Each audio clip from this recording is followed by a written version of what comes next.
जसले बनाउनु भएको छ उहाँ नै हुनुहुन्छ। तर राजा भन्ने यहाँ राजा कसलाई बनाउने केही डिबेट छ कि जस्तै राजावादीहरूमा पनि राज संस्था चाहियो भन्नेहरूमा नि राजा ज्ञानेन्द्रले राजा मान्न सकिन्छ, के अरे राजा ज्ञानेन्द्र तर पारसलाई राजा मान्न सकिन्न भन्नेहरू पनि थुप्रै छन् तपाईँहरू जस्तै राजावादीहरू। भनेपछि तपाईँले चाहिँ कुन राजालाई चाहिँ मान्नुहुन्छ, ज्ञानेन्द्र शाह अथवा पारस शाह भयो नि हुने अथवा हुँदैन? मैले यो विषयलाई चाहिँ कसरी हजुरलाई उत्तर दिन सक्छु भने म सुरुमा किन आएको, मलाई कुन सन्देश दिन आएको हो। मेन त म राजा चुज गर्न आएको होइन, मलाई यो राजा चाहिन्छ है भन्न आएको होइन, सन्देश दिन आएको। सन्देश तपाईँले यसो भनिरहँदाखेरि तपाईँको उद्देश्य नै अस्पष्ट देखियो नि त, स्पष्ट रूपमा देखिएन क्या। होइन हजुरले नबुझ्नु भएको कि हजुरलाई म कसरी कन्भिन्स गर्न सक्छु कि राजा किन भन्नेमा गएको छु, हजुर चाहिँ राजा कुन भन्नुमा जानुभयो क्या। किन भन्दा कुन पनि फिक्स त हुनु पऱ्यो नि। भोलि तपाईँ जस्तै तपाईँ पानी लिन जाँदै हुनुहुन्छ भने तपाईँ मिनरल वाटर ल्याउने हो कि पँधेरोमा गएर पँधेरोको पानी लिएर आउने भन्ने कुरो फिक्स त हुनु पऱ्यो नि। तपाईँ निस्केर हावामा हिँडेर त नहोला नि त। हजुर म हजुरलाई पटक पटक यही भन्न चाहन्छु, मेरो पहिलो सन्देश भनेको देश बचाइदिनु आइदिनुहोस् भन्ने थियो। कसलाई चाहिँ भन्नुहुन्छ कि कसलाई आग्रह गर्नुहुन्छ? अब म एउटा नेपालको इतिहासबाट हेर्ने हो भने चाहिँ सबैभन्दा उहाँ नै जसको फोटो मैले पछाडि उहाँ राखेको छु, ज्ञानेन्द्र बिर्गु शाहको राख्नु भएको छ। हजुर हजुर उहाँलाई नै एउटा अभिभावक त हेर्दाखेरि अभिभावकको फिल हुने, हेर्दाखेरि बुबाको महसुस आउने, इतिहास जोडिएको उहाँ हुनुहुन्छ। उहाँलाई त मेरो बाबा नै मान्छु, म त हाम्रो नेपालीको बुबा नै हो है। यदि अवस्थाले माग्यो र अहिलेको जेनजीको रगतले बनेको पछिको रगतले चाहेको छ भन्यो भने वीरेन्द्र पनि हुन सक्नुहुन्छ। अभिभावकको रूपमा भन्यो भने उहाँ हुनुहुन्छ, उहाँलाई रोज्छु म। तर यो अवस्था अनुसार चाहिँ म वीरेन्द्रलाई भन्छु, किनकि जेनजीको रगतपछि आएको जेनजी नै चाहिन्छ भन्छन् भने माहौलले मागेको भन्छ, मैले मागेको भन्दैन। त्यसरी म अहिले को भन्नेमा गएको छैन, सरी किन भन्नेमा मात्रै छु। किन तपाईँले हृदयनेन्द्र रोजेर आउँदाखेरि हृदयनेन्द्रको बुवा भनेर त पारस हो नि त, पारसलाई किन रोज्नु? होइन वीरेन्द्र त म जेनजी भएपछि त जेनजीलाई रोज्नु परेन, अनि अरूले जेनजीले रोज्दिन्छन् भने। तर जेनजीकै कुरा गर्दाखेरि जेनजीले नै सबै थोक गर्न सक्दैन होइन। जेनजीले त एउटा आवाज उठाउनु हो, त्यसलाई कुनै पनि समस्या छ भने त्यसलाई घटाउनु हो, त्यो समाधान गर्नका लागि होइन। जस्तै प्रोटेस्ट भयो, दुनियाँ भयो, त्यो भनेको त यस्तो चाहिँ हुनुहुन्न है भन्ने हो नि त। तपाईँहरूले त्यहाँ गएर हामी नै बसेर सर्वश्रेष्ठ हामी नै बन्नुपर्छ भन्ने त होइन नि त होइन। त्यही कारणले पारसलाई चाहिँ किन मान्न चाहनु भएन त? मैले त कहिलेसम्म कसैले पनि चाहेन, डाइरेक्ट भनिदिने हो भने यदि सबै नेपाली जनताको अभिभावक रूपमा भन्नुहुन्छ नि भनेर जेनजीको भने दुईजना आउनुहुन्छ, दुईजना जो भयो हुन्छ भने हो।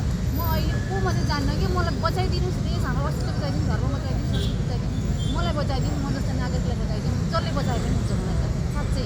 सामाजिक सञ्जाल क्वेसनहरू जुन जनताहरूले चाहिँ या सोसियल मिडियामा लेख्यो, तपाईँमाथि त्यो आरोप लाग्यो कसैले, तपाईँ परिचालित हो भने कसरी स्पष्टीकरण दिनु? मान्छे देशको लागि मर्छु भनेर बच्चालाई छोडेर आएको छु। मेरो श्रीमानले नजा भन्दा भन्दै पनि भोलि गएर हाम्रो सम्बन्ध चेन्ज हुनसक्छ। म देशको लागि भनेर आएको छु, मेरो साथी ससुरा हुन्छ उहाँहरूलाई छोडेर आएको छु। माइतीले कहाँ गएको के हो भन्दाखेरि फोन स्विच अफ गरेर आएको छु। सबैजनालाई म पछि जवाब दिन्छु भनेर आँसु यसरी पुसेर मेरो त्यो जवाब दिने समय आउँछ भन्दै यहाँ आएर यसरी देशलाई शान्ति लिएर आउँ भनेर बसेको छु। मैले गरेको त्याग र मैले गरेको रिक्स अहिले हामीलाई जसले उठाउन पनि सक्छ, जसले मार्न पनि सक्छ, जसले राजावती रहेछ भनेर मैले लिएको रिक्स र मैले गरेको त्यागलाई तपाईँहरूले गरेर देखाउनु, त्यसपछि थाहा हुन्छ परिचय होइन। म जस्तो बनेर देखाउनु तर त्यसले त छोडी जान्छ, बोल्छ, छोडियो भने पनि हामी बिर्सिन्छौँ क्या। देशले त्यस्तो बनाउँछ कि म को हो भनेर एकपल्ट बिर्सिँदो रहेछ, म किन हो भन्ने कुरा सम्झिँदो रहेछ। म किन हो भन्दाखेरि यो देशको लागि हो, देशको आवाज हो, मैले नगरी कसले गर्छ भनेर यति धेरै शक्ति बोकेर यहाँ बसेपछि जनताले तपाईँलाई यो शक्ति चाहिँ कहाँबाट आयो अथवा तपाईँ चाहिँ कहाँबाट चाहिँ भनौँ न एउटा के अरे कसैको मार्गदर्शनबाट यहाँसम्म आयो भनेर सोध्यो भने के भन्नु? विश्वास गर्नेले गर्दैन, कसैले पागल भन्दैन। म श्री भगवान्को दर्शनबाट आएको छु, उहाँले नै मार्गदर्शन गर्नुभयो, डाइरेक्ट आएर गर्नुभयो, इन्टरभ्यू गर्नुभयो, त्यो कुरा विश्वास गर्दैन। मान्छे टेकेर फेरि आउने भए यिनीहरू आएपछि हाम्रो पालोमा आउने भयो, आउँदैन। यिनीहरू कुर्सीमै बसिरहन्छन्, हाम्रो पालो आउँदैनन्। त्योभन्दा त बरु मैले सुरु गरिदिन्छु, म जेनजीलाई जगाइदिन्छु र हामी पनि किन त जान पाउँदैनौँ सत्तामा सरकारमा भन्ने उनीहरूलाई जगाइदिन्छु भनेर यो यो शक्तिले आएको अवस्थाले माग्ने बित्तिकै मैले यतिखेर नै गएर जेनजीलाई पनि तताउनुपर्छ र सरकारलाई पनि राजालाई पनि भन्नुपर्छ रगत बग्नुभन्दा पूर्व आइदिनुहोस् न मैले मागिसकेको भन्नुपर्छ भने अवस्थाले मलाई लिएर आएको हो क्या कसैले गरेर होइन अवस्थाले मैले तपाईँलाई लक्ष्मी देवी माता देखेको पनि देखेको छु तपाईँ साँच्चीकै माता पनि हो दैविक शक्ति पाएर त्यो जुन कामनी सामनी हेराउने हुन्छ नि त्योवाला माता चाहिँ होइन तर मैले देवी मेरो त्यहाँनिर बस्नेहरूलाई जोडेर देवी बनाएको थिएँ डी र बी बनाएर देवीलाई अब त्यो रूपमा लैदिनुहुन्छ होइन मलाई समस्या छैन तर शक्तिवाला माता चाहिँ होइन त्यही त मैले माता तर एउटा विश्वास हुन्छ सत्यको बाटो हिँड्यो भने सफल हुन्छ भन्ने उहाँले नै दिनुभएको सन्देशलाई लिएर म जुन बाटोमा छु अवश्य पनि सफल हुन्छु भने शक्ति चाहिँ उहाँबाट आएको भन्न खोजेको हो त्यो अर्को वाला शक्ति चाहिँ होइन तिनीहरूले समाजमा छ देवी भन्ने बित्तिकै काम्ने भविष्य हेराउने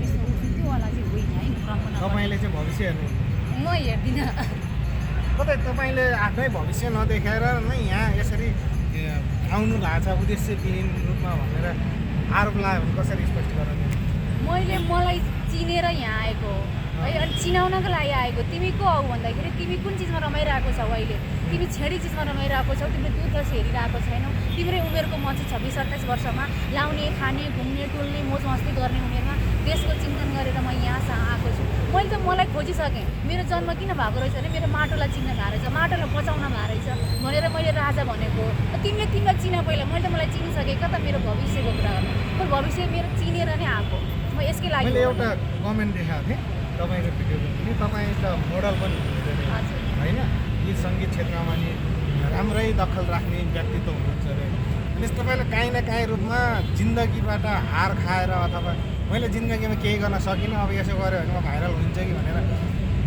आएको हो उहाँ भनेर आरोप लागेको छ क्या तपाईँले कसरी यसलाई स्पष्ट गराउनु यो त म अहिले यतिखेर भनेर पनि कतिले अब पनि ठ्याक्कै भनिदिन्छु यो गणतन्त्रवादीहरूले भनेका हुन् यो राजा नचाल्ने भनेको पनि क्लिक काटेर राखेर अनि मलाई डाउन गर्न भने हो तर तिमीहरू जतिसुकै कोसिस गरेर डाउन गर्ने होइन म कुन कहाँबाट कति वर्षको मेहनतले यहाँ आएर कति वर्ष कहाँ पुग्छु भन्ने कुरा मैले सोचिसकेको छु मोडल त हो नि म मोडल हो म मोडल किन हो भन्दाखेरि एउटा विवाहित महिला पनि मोडल क्षेत्रमा जान सक्छ है भनेर सन्देश दिनको लागि म अरूको लागि मोडल दिन गएको थिएँ म आफ्नो लागि गएको थिइनँ विवाह गरिसकेपछि हाम्रो जिन्दगी सक्यो अब हामी मोटो भयौँ हाम्रो बालबच्चा छ हाम्रो जिम्मेवारी छ हामी भनेको चाहिँ पुरुषलाई सम्हालेर बस्ने हो भन्छन् महिलाले तर तिमीहरू है तिमी भनेको केवल परिवार मात्रै होइन परिवार पनि हो तर परिवार सँगसँगै तिम्रो पनि सपना छ है भनेर महिलाहरूलाई सन्देश दिनको लागि म अरूको लागि रिस्क लिएर गएको छु मैमाथि प्रश्न आउँछ भने सबै भ्लग बनाएर राखेको छु मैले एक म कसरी सङ्घर्ष गरिदिएको छु भ्लगको जमाना चाहिँ म एक दिन देखाइदिन्छु